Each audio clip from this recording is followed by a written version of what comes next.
ইন্দিরা গান্ধী রাষ্ট্রীয় মুক্ত বিশ্ববিদ্যালয়ের রিজিওনাল সেন্টার কলকাতা থেকে আজকের লাইভ প্রোগ্রামে অংশগ্রহণকারী সমস্ত পাঠক সমাজকে স্বাগত জানাই। BHIC 134 history of India 1707 to 1947 এই বিষয়ের unit number 10 emergence and growth of nationalism, জাতীয়তাবাদের উদ্ভব এবং বিকাশ। এই আলোচনায় আমি অঞ্জন কুমার বসু সমস্ত পাঠক সমাজকে স্বাগত জানাই। আজকের আলোচনার বিষয় প্রারম্ভিক পর্বে কংগ্রেসের কার্যাবলী বা কাজের পদ্ধতি। আমি শুরুতে এই বিষয় নিয়ে উপর আলোকপাত করতে চাই। তারপর আমি মডারেটস বা নরমপন্থীদের ব্রিটিশ সরকারের সামনে কি জাতীয় দাবি এবং তাদের কর্মসূচি উপর আলোকপাত করতে চাই এবং অন্তিমে চরমপন্থার উত্থানের ভাবাদর্শগত দিক তৈরির ক্ষেত্রে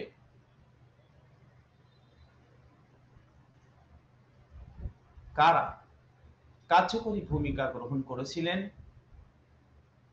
এবং তাদের আবেদন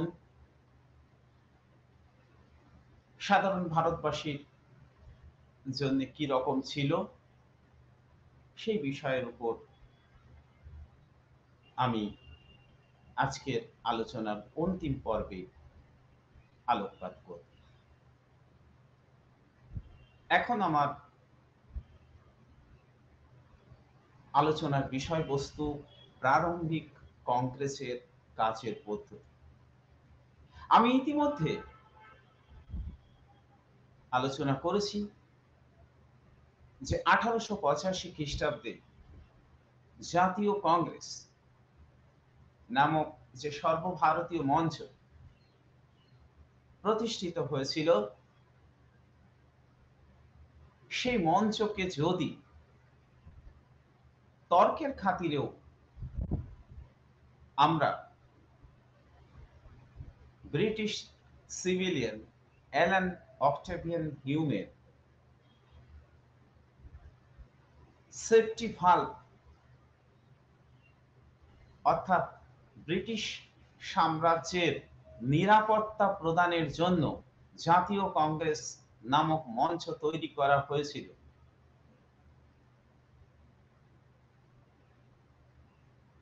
তা হিসেবেও যদি ধরে নিই, তবুও বলবো যে অ্যালান অক্টেভিয়ান হিউম জাতীয় কংগ্রেস নামক মঞ্চকে যদি সেফটি ভালভ হিসেবে ব্যবহার করে থাকেন, তেমনি জাতীয় কংগ্রেস অ্যালান অক্টেভিয়ান হিউমকে তড়িৎ পরিবাহী হিসেবে ব্যবহার করেছিল।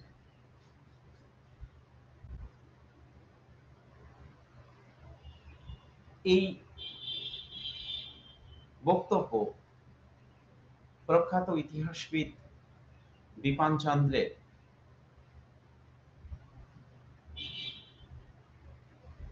এবং তিনি যুক্তি সহকারে দেখানোর চেষ্টা করেছেন যে প্রারম্ভিক কংগ্রেস এর কাজের পদ্ধতি যেমনটা ঘটেছিল, কংগ্রেসের প্রথম দিককার জাতীয়তাবাদী নেতৃবৃন্দেরও ঠিক তেমনটাই আশা ছিল। অর্থাৎ বারংবার সরকারের প্রতি আস্থা রেখে ভারতীয়দের দাবিকে সরকারের সামনে তুলে ধরা এবং সরকার সেই দাবির যৎসামান্য অংশ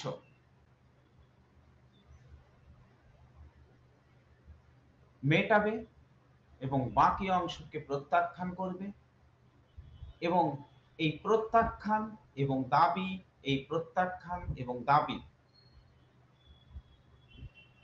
বারংবার চলতে থাকে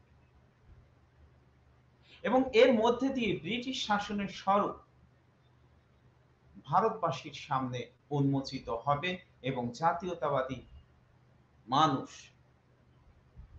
আরো বেশি সংগঠিত হওয়ার প্রয়োজনীয়তা অনুভব করবে।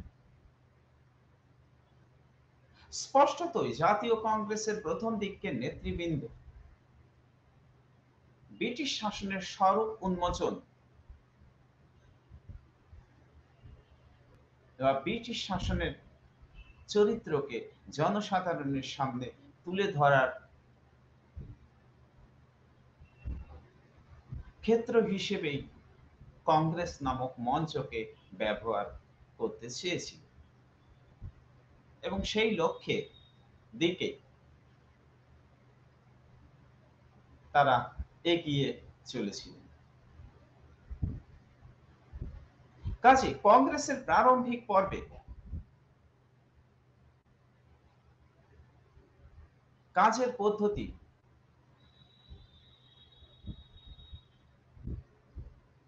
বা সেই কাজের মধ্যে দিয়ে অনেক সাফল্য হয়তো প্রাপ্তির যোগ কংগ্রেসের পক্ষে সম্ভব হয়নি, কিন্তু ক্রমেই ব্রিটিশ শাসনের প্রকৃতি সম্পর্কে জনগণের মধ্যে একটা সচেতন মনোভাব তৈরি হতে শুরু করেছিল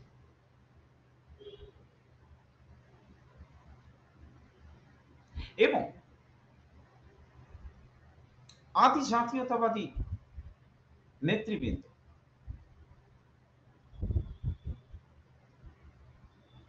যেমন দাদাভাই নৌরোজি, উমেশ চন্দ্র বন্দ্যোপাধ্যায়, বদরুদ্দিন তোয়াবজি, ফিরোজ শাহ মেহতা, রমেশ চন্দ্র দত্ত,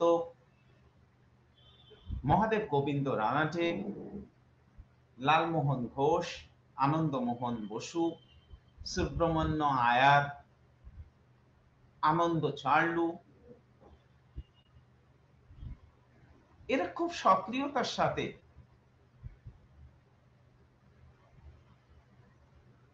এই কাজটি করেছিলেন। এমনকি সুরেন্দ্রনাথ বন্দ্যোপাধ্যায় ব্রিটিশ শাসনের প্রতি একটা অগাধ আস্থা রেখেছিলেন, বিশেষ করে ব্রিটেনের সংসদীয় গণতন্ত্র, তাদের স্বাধীনতা প্রিয়তা, ব্যক্তি স্বাতন্ত্র্যবাদ ইত্যাদি আদর্শ তার কাছে অনুসরণযোগ্য বলে মনে হয়েছিল এবং ভারতীয়দের উন্নত করে তোলার জন্য তাদের রাজনৈতিক চেতনার বিস্তার ঘটানো প্রয়োজন বলে সুরেন্দ্রনাথ বন্দ্যোপাধ্যায়ের মতো মানুষরা মনে করেছিলেন। আদি পর্বে জাতীয় কংগ্রেসের নেতৃত্ব ইংরেজ জাতির সহৃদয়তা, ন্যায় বিচার এবং মহানুভবতার প্রতি একটা অগাধ আস্থা ছিল। তার প্রতিফলন আমরা কিন্তু সুরেন্দ্রনাথ বন্দ্যোপাধ্যায়ের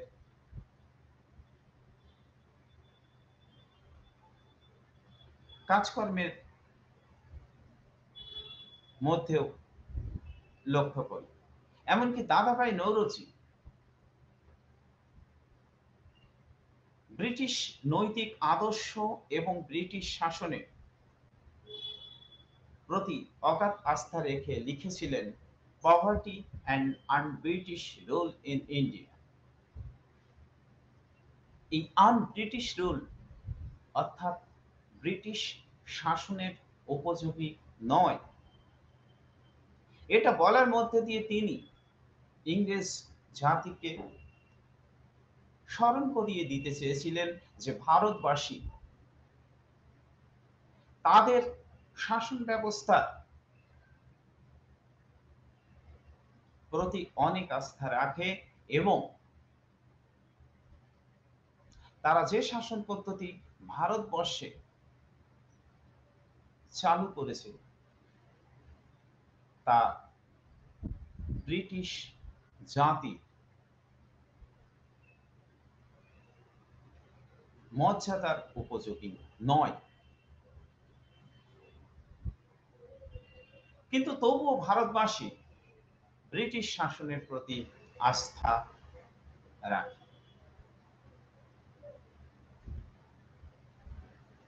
এমনকি তিনি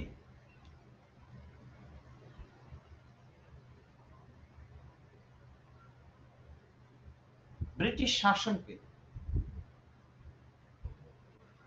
ভারতবর্ষের জন্য মঙ্গল মনে করেছিলেন এবং সেই কারণে তিনি তার জীবনের একটা বিরাট বিস্তৃত সময় ইংল্যান্ডে কাটিয়েছিলেন। কোথায় যেন প্রথম দিককার জাতীয়তাবাদীরা ব্রিটিশ শাসনের সঙ্গে একটা আপোষ রফা করে কংগ্রেস নামক মঞ্চের মাধ্যমে ব্রিটিশ শাসনের সংস্কার চেয়েছিলেন।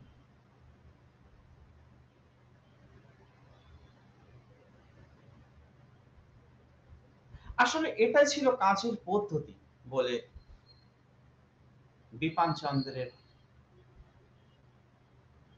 ন্যায় ইতিহাসবিদদের মতামত। জাতীয়তাবাদের এই প্রারম্ভিক পর্বে জাতীয়তাবাদীদের পক্ষ থেকে এর থেকে বেশি সক্রিয় ভাবে কংগ্রেসকে পরিচালনা করা তাদের সামাজিক মর্যাদার পক্ষ থেকেও সম্ভব ছিল না, বা জাতীয়তাবাদী আন্দোলনও তখন এতটা সক্রিয় রূপ ধারণ করেনি যে তাকে সম্পূর্ণভাবে কঠোরতার মনোভাবের দ্বারা চালিত হয়ে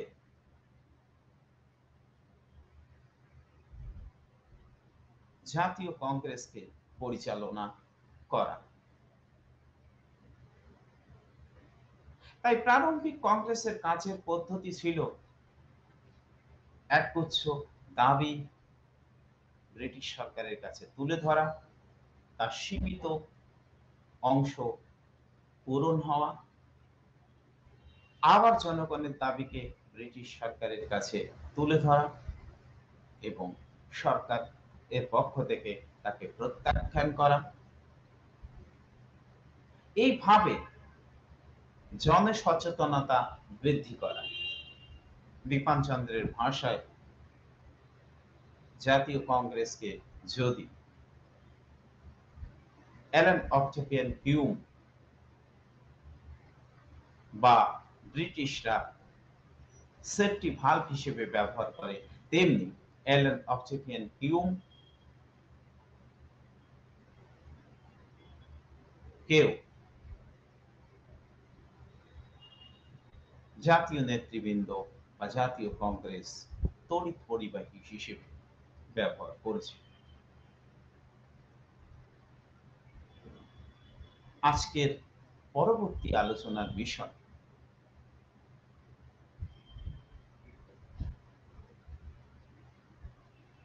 নরমপন্থী বা মডারেটস দের বিভিন্ন দাবি দেওয়া এবং তাদের কর্মসূচি।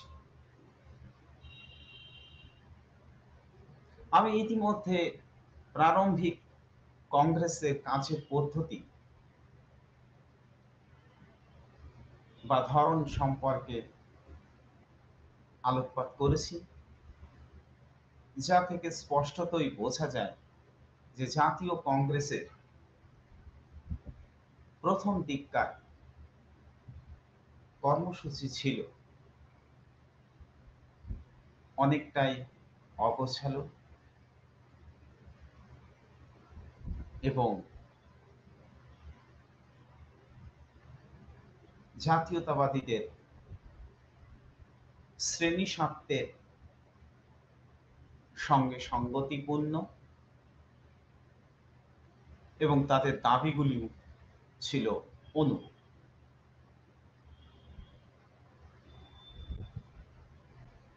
প্রথম দিককার জাতীয়তাবাদীদেরকে মডারেটস বা নরমপন্থী এই আখ্যায়িত করা হচ্ছে। বিশেষ করে 1885 সময় পর্ব থেকে 1905 কংগ্রেসের এই প্রথম 20 বছরে কার্যকলাপ মূলত এই মডারেটস বা নরমপন্থীদের দ্বারা চালিত হয় এবং তাদের দাবি দাওয়াগুলি ছিল আবেদন নিবেদনমূলক বলে অনেকেই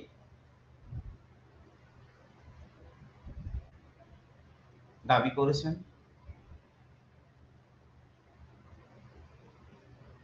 প্রারম্ভিক জাতীয় কংগ্রেসের নেতৃবৃন্দ যারা মডারেটস হিসেবে আখ্যায়িত হন, তারা জাতীয় কংগ্রেসের কর্মসূচি প্রধানত তিনটি দিকের সমাবেশ ঘটিয়েছিলেন। প্রথমত, ভারতীয় জনগণের মধ্যে রাজনৈতিক সচেতনতা তৈরি করা, ব্রিটিশ অর্থনৈতিক শোষণ সম্পর্কে জনসাধারণকে সচেতন করা এবং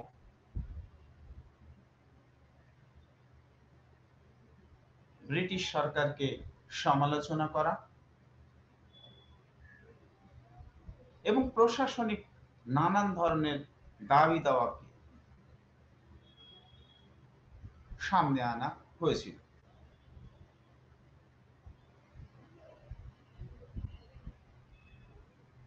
আদি পর্বে কংগ্রেস নেতৃবৃন্দ ইংরেজ জাতির প্রতি যে অগাধ আস্থা জ্ঞাপন করেছিলেন এবং তারা বিশ্বাস করতেন ভারতবর্ষের স্বার্থকে ব্রিটিশ স্বার্থের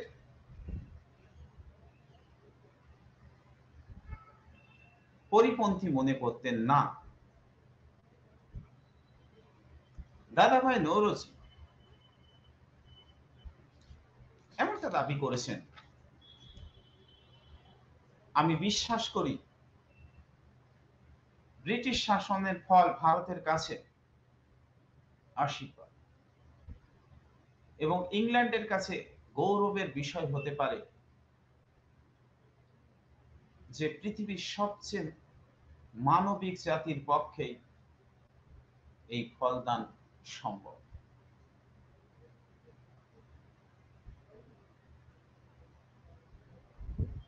ইংরেজ জাতির উচ্চ নৈতিক কর্তব্য বোধের কথা ভেবে নরমপন্থী নেতৃবৃন্দ আবেদন নিবেদনের মাধ্যমে তাদের দাবি দাওয়াকে পেশ করতেন এবং অভাব অভিযোগের প্রতিকার চাইতেন। নরমপন্থী নেতাদের রাজনৈতিক দাবি দেওয়ার মধ্যে ছিল কেন্দ্রীয় এবং প্রাদেশিক আইনসভার বেসরকারি সদস্য সংখ্যা বৃদ্ধি করা, সর্বোচ্চ এবং প্রশাসনিক কাউন্সিল অর্থাৎ গভর্নর জেনারেল ও গভর্নরের শাসন পরিষদে ভারতীয়দেরকে বেশি বেশি করে নিয়োগ করা। ভারত সচিব ইন্ডিয়া কাউন্সিলের অবলুপ্তি ঘটানো এবং কেন্দ্রীয় পরিষদে ভারতীয়দের নিয়োগ, বেসরকারি সদস্য সংখ্যা বৃদ্ধি ছাড়াও নরমপন্থীদের দাবি ছিল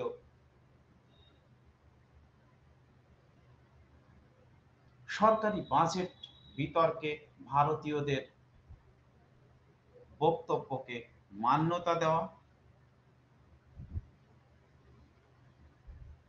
এবং সরকারি পদক্ষেপের ক্ষেত্রে ভারতীয়দের কৈফিয়ত দাবি যথার্থ প্রতিকার সাধন করা বা উত্তর দেওয়া সরকারের কাছ থেকে তারা আশা করেছিল। এছাড়া স্থানীয়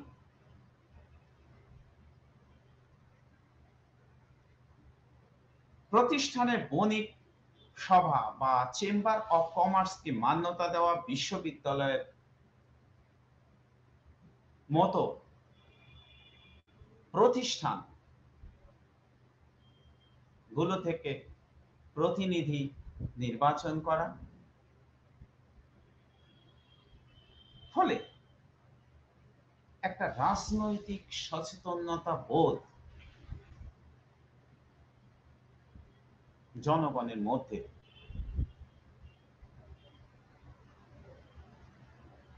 তুলে ধরার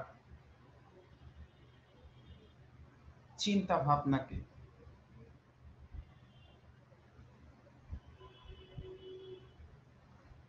জাতীয় কংগ্রেস মর্যাদা দিতে চেয়েছিল। এমনকি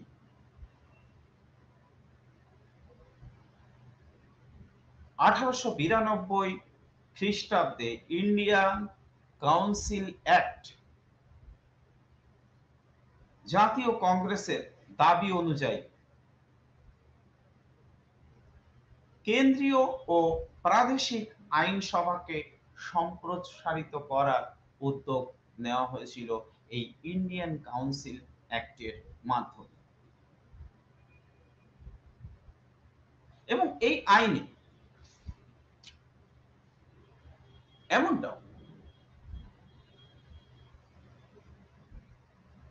বলা হয়েছিল যে বড়লাটের আইনসভায় অতিরিক্ত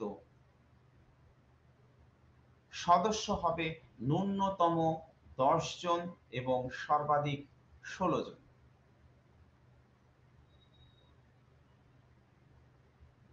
আবার কেন্দ্রীয় আইন পরিষদে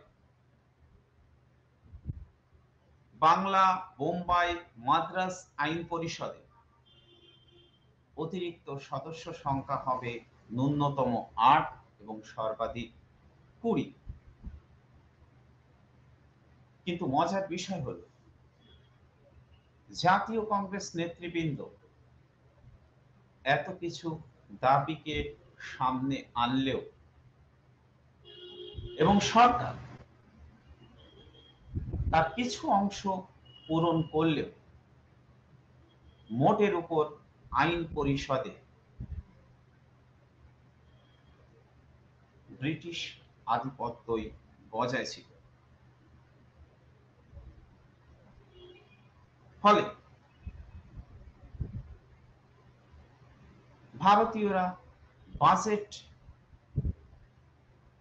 সহ বিভিন্ন ক্ষেত্রে কোনো প্রতিবাদ করার জায়গা পেতেন না। এমন নরমপন্থীদের দাবি দেওয়ার মধ্যে ব্রিটিশ শাসনের অর্থনৈতিক শোষণের স্পষ্ট ছবি তারা তুলে ধরার উদ্যোগ নিয়েছিলেন এবং তারা দাবি করেছিলেন রায়তওয়ারি মহলওয়ারি বন্দোবস্তের পরিবর্তে চিরস্থায়ী বন্দোবস্তকে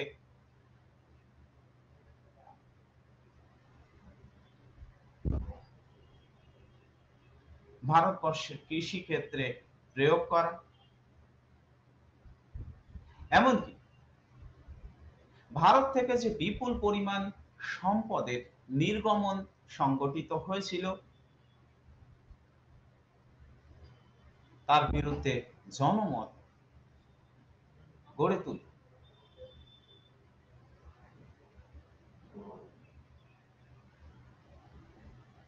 ব্রিটিশ শাসনকে সজাগ করতে চেয়েছিলেন। বিপুল পরিমাণ সম্পদ বহির্গমনের ফলে ভারতে নিদারুণ দারিদ্র্য ও দুর্দশা চিত্রটি তারা ফুটিয়ে তুলতে সক্ষম হয়েছিল। আর এই ক্ষেত্রে অগ্রণী ভূমিকা গ্রহণ করেছিলেন দাদাভাই নৌরোজি, রমেশচন্দ্র দত্ত, মহাদেব গোবিন্দ রানাডে, জি.ভি. যোশী, কে.টি. টেলাং এবং গোপাল কৃষ্ণ গোখলের ন্যায় অর্থনৈতিক জাতীয়তাবাদীরা। আদি পর্বে জাতীয়তাবাদীরা দেখান যে ব্রিটিশ শাসনের ফলে কিভাবে ভারতের পুঁজি বিদেশে চলে যাচ্ছে এবং ভারতীয় দেশীয় শিল্প কিভাবে নষ্ট হচ্ছে। ভারত থেকে সম্পদ নির্গমন প্রসঙ্গে দাদাভাই নৌরোজি তার poverty and un-British rule in India তে মন্তব্য করছেন, দ্য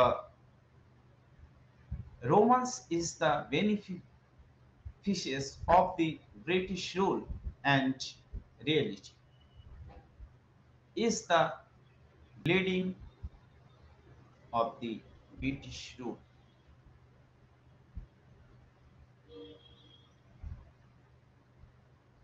বস্তুত ভারত থেকে নিরন্তর সম্পদ নির্গমনের বা নিঃসরণ ভারতীয়দের দেহ থেকে রক্তক্ষরণের সঙ্গে তুলনীয়।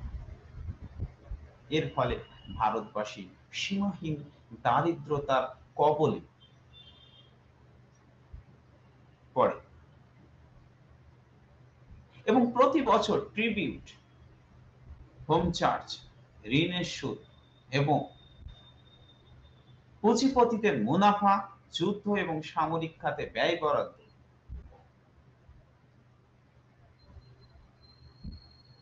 বাবদ ভারত থেকে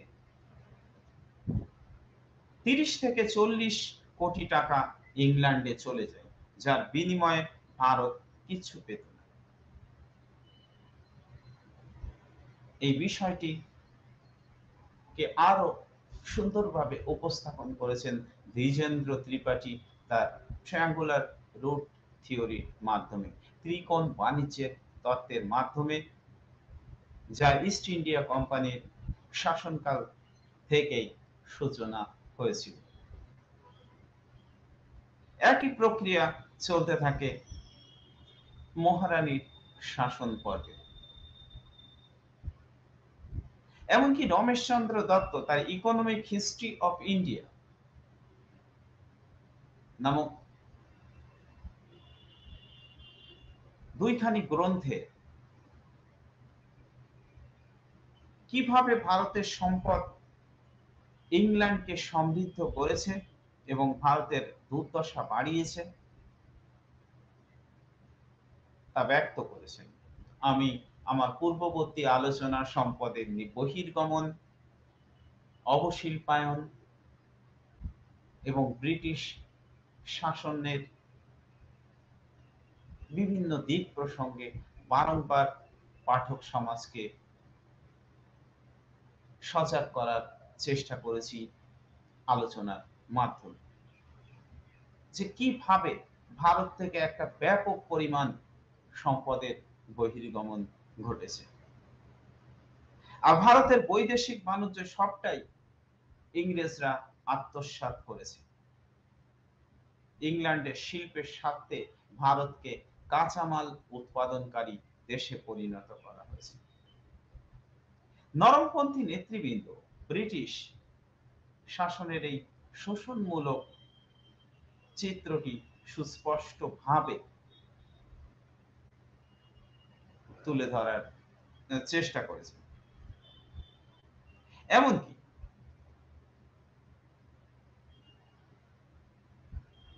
দেশীয় শিল্পের উন্নতির জন্য প্রযুক্তিগত শিক্ষা খাতে ব্যয় বরাদ্দের দাবি করেছেন। দেশীয় হস্তশিল্প এবং কুটির শিল্পের পুনরুজ্জীবনের দাবি রেখেছেন। পাশাপাশি কৃষি ক্ষেত্রে জলসেচ ব্যবস্থা, উন্নত বীজ এবং কৃষি ব্যাংক স্থাপনের মাধ্যমে কৃষক ঋণের সুদের উপর একটা বাধা সৃষ্টির ক্ষেত্র তৈরি করতে চেয়েছেন। অর্থনৈতিক কর্মসূচির ফল হিসেবে নরমপন্থীরা দাবি করতেই পারেন লেখালেখি এবং প্রচার মাধ্যমে ব্রিটিশ শাসনের শোষণমূলক চরিত্র সম্পর্কে জনগণ অনেক বেশি সচেতন হয়েছিল এবং ভারতের সম্পদ বাইরে চলে যাচ্ছে এবং তার ফলে দারিদ্রতা ক্রমাগত ভারতীয়দেরকে গ্রাস করছে এবং এর প্রতিকার সংগঠিত আন্দোলন এবং জাতীয় নেতৃবৃন্দের পাশে দাঁড়ানো এই বিষয়গুলোকে স্পষ্ট করেছিল। এমনকি নরমপন্থীরা তাদের শ্রেণী চরিত্রের স্বার্থগত দিককে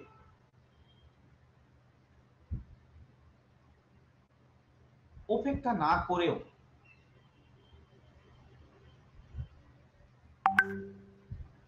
আসামের চা বাগিচা শিল্পের শ্রমিকদের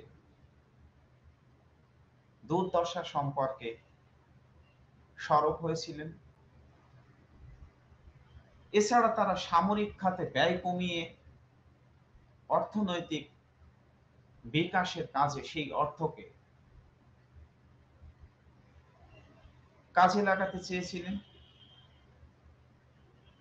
এইভাবে নরমপন্থীরা সারা দেশের মধ্যে অর্থনৈতিক সচেতনতা বৃদ্ধির উদ্যোগ এই পর্বের দাবির মধ্যে রেখেছিল।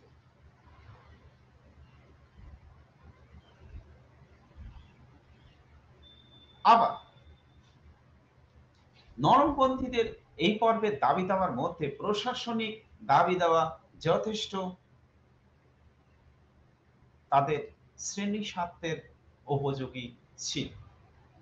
সে দাবিকেও জাতীয় কংগ্রেসের কার্যাবলীর মধ্যে দিয়ে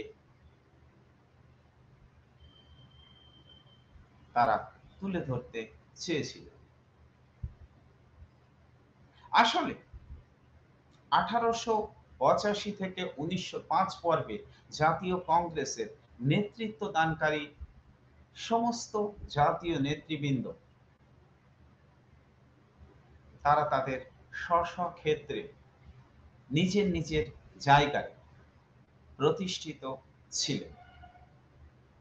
তারা উচ্চ বিত্ত বা উচ্চ মধ্যবিত্ত সম্প্রদায়ের মানুষ হিসেবে গণ্য হতেন।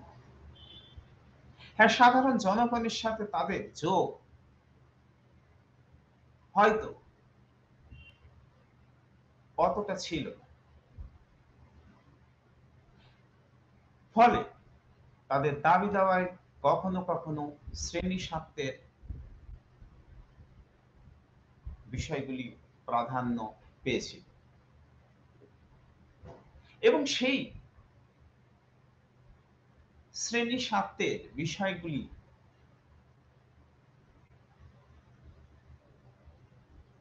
প্রশাসনিক দাবি দাওয়ার মধ্যে স্পষ্টতর হয়ে উঠেছিল। প্রশাসনিক ক্ষেত্রে নরমপন্থীদের দাবি ছিল উচ্চ সরকারি পদে বেশি বেশি করে ভারতীয়দের নিয়োগ করা এবং এই উদ্দেশ্যে ইন্ডিয়ান সিভিল সার্ভিস পরীক্ষা ভারতীয়করণ ঘটানো, অর্থাৎ একই সাথে ইংল্যান্ড এবং ভারতে সিভিল সার্ভিস পরীক্ষার আয়োজন করে এবং ব্রিটিশ সরকার ভারতীয়দের উচ্চ প্রশাসনিক পদে নিয়োগ করত না। এই জন্য ভারতীয়দের মধ্যে ক্রমে ক্ষোভ জমা হচ্ছিল। তাই তারা বুঝেছিল শিক্ষিত ভারতীয়রা উচ্চ প্রশাসনিক পদে নিযুক্ত হলে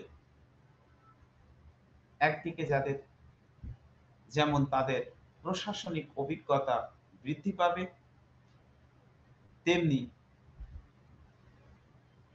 ব্যয় সংকোচন হবে। কারণ শ্বেতকায় অফিসাররা ভারতীয়দের তুলনায় অনেক বেশি বেতন পেতেন। তাছাড়া উচ্চ প্রশাসনিক পদে ভারতীয়দের সংখ্যা বৃদ্ধি পেলে তাদের জীবনযাত্রার মান এবং নৈতিক মান দুই বাড়বে। তাই জাতীয় কংগ্রেসের প্রথম পর্বের অধিবেশন থেকেই এটা জোরালোভাবে দাবি তোলা হয়েছিল যে আইসিএস পরীক্ষা একই সাথে ইংল্যান্ডের যেমন নেওয়া হোক, তেমনি ভারতেও তার আয়োজন করা হোক এবং পরীক্ষার্থীদের বয়স সীমা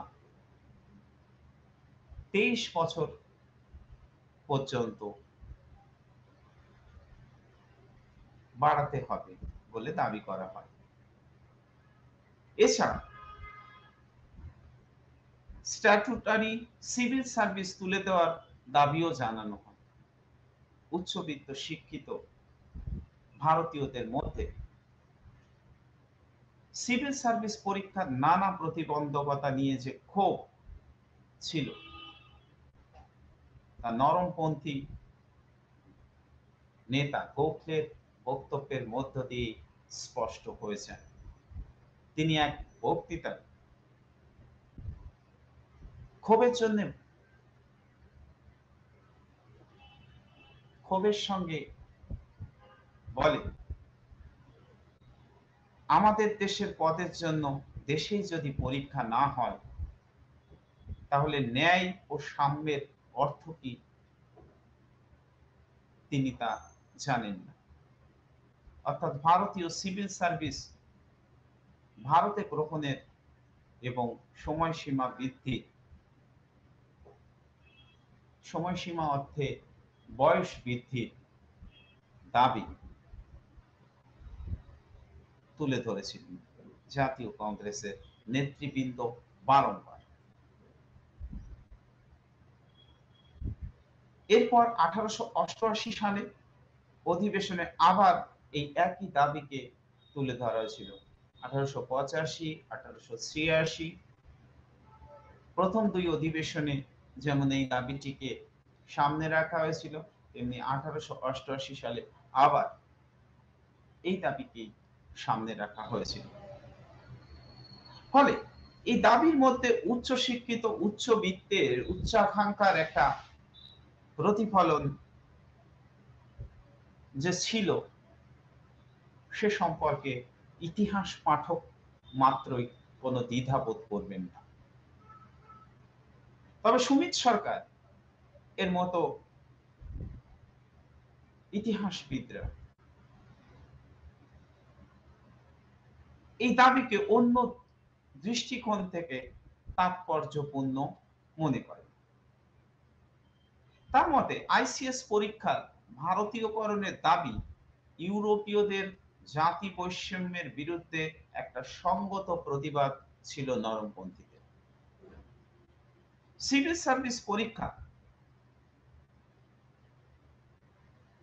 ভারতীয়রা বেশি সংখ্যায় যোগ দিলে শ্বেতাঙ্গ সিভিল সার্ভেন্টদের বেতন এবং পেনশন বাবদ বিপুল অর্থ ভারত থেকে ইংল্যান্ডে নির্গমন হওয়ার সম্ভাবনা হ্রাস পেত।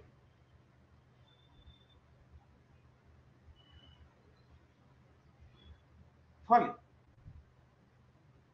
এই দাবির মধ্যে অধ্যাপক সুমিত সরকার কোনো অসঙ্গতি লক্ষ্য করেননি। তবে যেটা বিষয় তা হল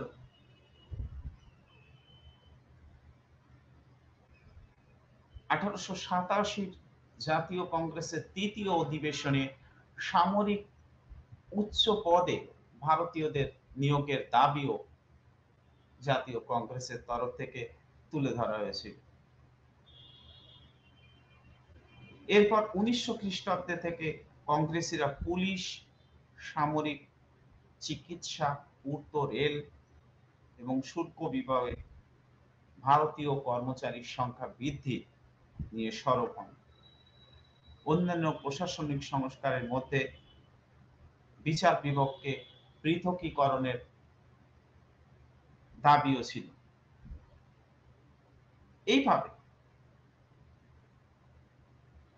1892 খ্রিস্টাব্দের জুরি দ্বারা বিচারের বিরুদ্ধে প্রতিবাদ জানানো হলে ব্রিটিশ সরকার কয়েকটি ক্ষেত্রে জুরি দ্বারা বিচার বন্ধ করে দেয়। অর্থাৎ কংগ্রেস প্রতিষ্ঠার পর থেকে নরমপন্থী নেতৃবৃন্দ যে জাতীয়তাবাদী আন্দোলন পরিচালনা করেছিলেন তা ছিল আইনানুগ, শান্তিপূর্ণ আন্দোলন। অন্যদিকে ব্রিটিশ সরকার বিরুদ্ধে প্রত্যক্ষ বিরোধিতার পরিবর্তে তারা আবেদন নিবেদনের মাধ্যমে তাদের দাবি দাওয়া পেশ করেছে। তাদের এই নীতিকে অনুনয় বিনয়ের নীতি বলা হতো, যাকে ইতিহাসবিদরা policy of 3 PS, prayer, pleasure and protest বলে দাবি করেছেন। ব্রিটিশ শাসনের প্রতি বিরূপতা তারা সেভাবে প্রকাশ করেনি, বরং একান্ত আনুগত্যতাই প্রকাশ করেছে। ব্রিটিশ শাসনের উচ্ছেদের কথা তাদের কল্পনাতেও আসেনি। উচ্চশিক্ষিত নরমপন্থী নেতৃত্বের অনেকেই বিলেতে মিলিত হওয়ায় ইংরেজ জাতির ন্যায়পরায়ণতা, উদারতা এবং স্বাধীনতা প্রিয়তা সম্পর্কে উচ্চ ধারণা পোষণ করতেন। ব্রিটিশ শাসনের সুফলভোগী এই শ্রেণীর ককডেল, ব্রাইট মিল এবং গ্লাডস্টোনের দেশের উদারতাবাদের প্রতি একটা অদ্ভুত মোহ ছিল। ব্রিটিশ জাতির প্রতি অগাধ আস্থা থেকে দাদাভাই নওরোজি তার বিখ্যাত গ্রন্থ পভার্টি অ্যান্ড আনব্রিটিশ রুল লিখেছিলেন। তবে আদি পর্বের কংগ্রেসে রাজনৈতিক চিন্তা চেতনা, প্রশাসনিক ধ্যান ধারণা এবং ব্রিটিশ শাসনের অর্থনৈতিক শোষণ সম্পর্কে যে জাতীয় দাবি দাওয়া ছিল তা প্রথম দিকে মূলত ৩ দিনের আলোচনা চক্রের মধ্যেই কার্যত সীমাবদ্ধ হয়ে পড়েছিল। তাই অনেকে জাতীয় কংগ্রেসের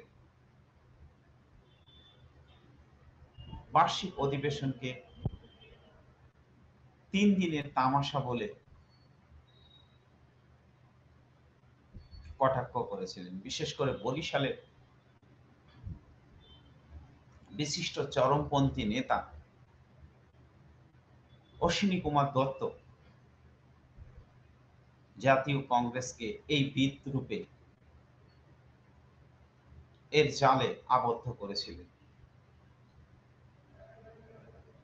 ব্রিটিশ সরকারের কাছে অনুনয় বিনয়ের মাধ্যমে এই দাবি দাওয়াকে চরমপন্থী জাতীয়তাবাদী নেতৃবৃন্দ রাজনৈতিক ভিক্ষাবৃত্তি হিসেবে আখ্যায়িত করেছিল এবং এবং লর্ড ডাফলিন যখন কংগ্রেসকে মাইক্রোস্কোপ অফ মাইনরিটি আখ্যায়িত করেছিলেন, তা থেকে স্পষ্টতই বোঝা যায় যে প্রারম্ভিক পর্বের নরমপন্থী নেতৃবৃন্দ ভারতীয় জনগণের বৃহত্তর অংশের মধ্যে বা বৃহত্তর অংশের দাবি দাওয়াকে সরকারের কাছে খুব জোরের সাথে তুলে ধরতে ব্যর্থ হয়েছিল।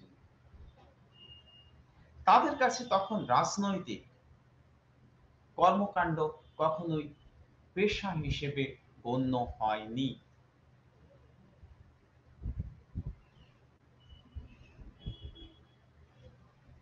তারা বার্ষিক অধিবেশনে মিলিত হতেন, বিভিন্ন দাবি দাওয়া নিয়ে আলোচনা করতেন এবং অধিবেশন মেটার পর নিজের নিজের ক্ষেত্রে পুনরায় মনোনিবেশ করতেন। ফলে সংগঠন বৃদ্ধি, জনসংযোগ এই সমস্ত বিষয়গুলি প্রারম্ভিক কংগ্রেসের কার্যাবলীতে খুব বেশি প্রাধান্য পায়নি। তবে এই ধরনের কর্মপ্রক্রিয়াকে কখনোই খাটো করে দেখার অবকাশও থাকে না ইতিহাস পাঠক হিসেবে আমাদের। তার কারণ প্রারম্ভিক কংগ্রেসের নেতৃবৃন্দের শ্রেণী চরিত্র বিষয়টিকে উপেক্ষা করা যায় না। তারা নিজের নিজের ক্ষেত্রে ছিলেন প্রতিষ্ঠিত, ফলে তাদের শ্রেণী স্বার্থ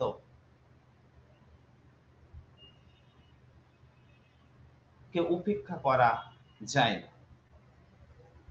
কোথায় যেন জাতীয় কংগ্রেসের প্রথম দিককার কর্মকাণ্ডের মধ্যে এক ধরনের সমঝোতার আভাস পাওয়া যায়। আর এইভাবেই জাতীয় আন্দোলন সংগঠিত পথে এগিয়ে চলতে থাকে। জনসচেতনতা বৃদ্ধি পায়। ক্রমেই সক্রিয় পন্থা, বিপ্লবী আন্দোলন, যেমন কংগ্রেসের একাংশের মধ্যে তৈরি হয়, তেমনি জনগণের একটা বিরাট অংশ ব্রিটিশ বিরোধী জাতীয়তাবোধের দ্বারা আকৃষ্ট হতে শুরু করে। আমার আজকের আলোচনার অন্তিম পর্যায়ে চরমপন্থা উত্থানের ভাবাদর্শগত দিক, এক্সট্রিমিস্ট চ্যালেঞ্জ এর ইডিওলজিক্যাল ব্যাকগ্রাউন্ড সম্পর্কে ঊনবিংশ শতকের শেষ দশক থেকে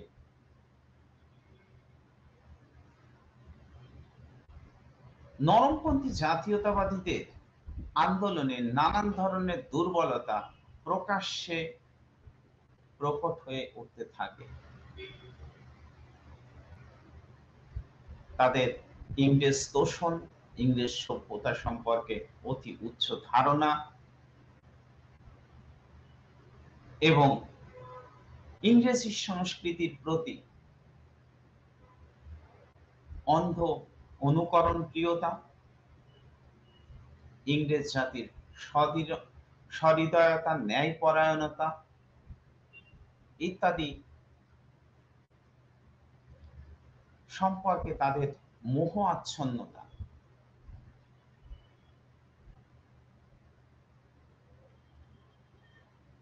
কংগ্রেসেরই একাংশের মনে বিরূপ প্রতিক্রিয়া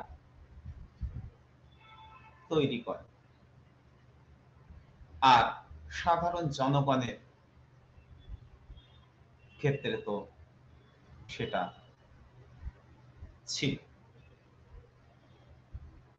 এই পরিস্থিতিতে 1907 সালে সুরাট কংগ্রেসে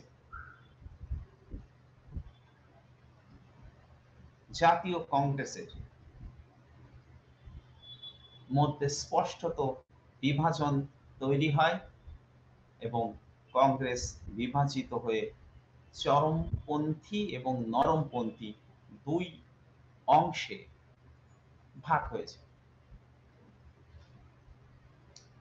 চরমপন্থী বা চরমপন্থা বা সক্রিয় কর্মসূচি ভাবাদর্শগত দিক সম্পর্কে যদি আমরা আলোচনা করি, তাহলে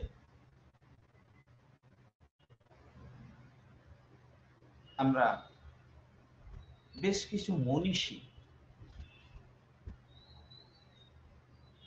যাদের বাণী বা বক্তব্য জাতীয়তাবাদের ক্ষেত্রে কার্যকরী ভূমিকা নিয়েছিল। যদিও কেমব্রিজ গোষ্ঠী দাবি করে কংগ্রেসের চরমপন্থার উত্থান ছিল কংগ্রেসের অভ্যন্তরীণ ক্ষমতা দখলের লড়াই, কিন্তু বাস্তবিক ক্ষেত্রে এই জাতীয় বক্তব্য যারা করেন, কেমব্রিজ তাত্ত্বিক অনিল সেন, জন গ্যালাঘর, রবিনসন, ডেভিড ওয়াশব্রুক, গর্ডন জনসন,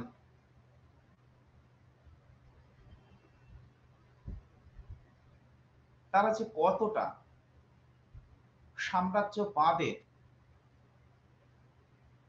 পক্ষ নিয়ে জাতীয় আন্দোলনকে খাটো করার চেষ্টা করেছেন তা স্পষ্ট হয়ে ওঠে। বিশেষ করে অমলেশ ত্রিপাঠী দাবি করেছেন যে কেমব্রিজ গোষ্ঠীর কাছে ইডিওলজি ও আদর্শবাদ যেমন অবান্তর, তেমনি অবান্তর দেশের জন্য আত্মবলিদান।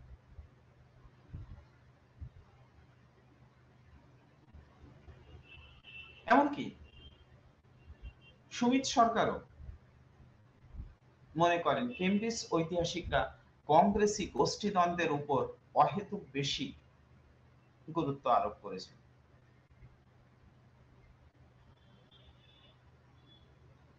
তারা জাতীয়তাবাদের অন্যান্য বৈশিষ্ট্যকে সঠিকভাবে বিচার বিশ্লেষণ না করে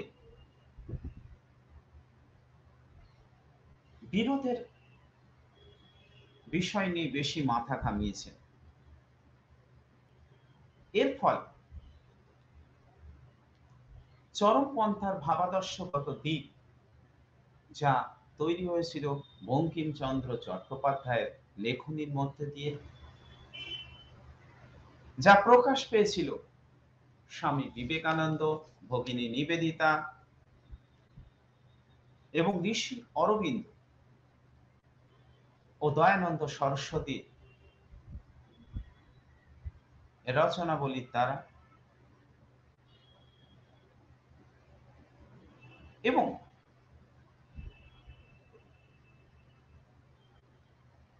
স্বামী বিবেকানন্দ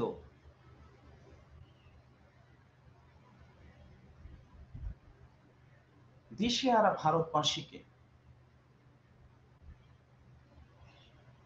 আত্মবিশ্বাস ও আত্মশক্তির অভয় মন্ত্র দান করেছিলেন। তিনি বলেছিলেন যে নিজেকে বিশ্বাস করে না সে নাস্তিক। তিনি দেশের যুব শক্তিকে জাগ্রত করার জন্য আত্মশক্তি, ত্যাগ এবং সেবার আদর্শে উদ্বুদ্ধ করেন। তিনি বলেন,